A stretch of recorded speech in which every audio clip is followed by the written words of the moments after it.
Welcome to JH. Today, we'll fix the "your connection is not secure" error in Microsoft Edge.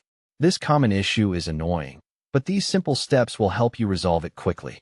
First, let's update Microsoft Edge. Keeping the browser current provides the latest security patches and features. Open Edge, go to the Settings menu, and click About Microsoft Edge. The browser will then automatically find and install any pending updates, which often fixes security errors immediately.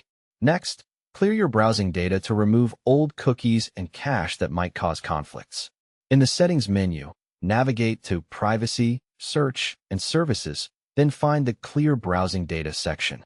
Choose Cookies and Other Site Data, along with cached images and files. Then hit Clear Now. This ensures corrupted files aren't causing the connection failure.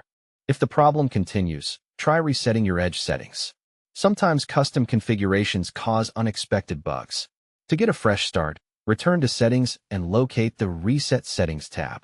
Follow the instructions to restore defaults, but keep in mind you'll need to readjust your personal preferences afterward. Another vital check is your computer's date and time.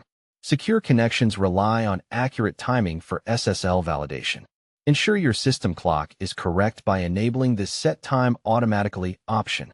This syncs your device with global servers to prevent validation errors. Now, let's look at browser extensions. Some add-ons can interfere with website security. To test this, open the Extensions panel in Edge and toggle off every active extension. If the error disappears, you can re-enable them one by one to find the culprit. As a final option, try temporarily turning off your antivirus or firewall. These tools can sometimes block legitimate web traffic. Be sure to turn them back on immediately after testing to keep your system protected.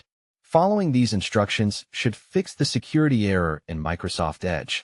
If you're still having trouble, you may need to check your network settings or contact an IT professional.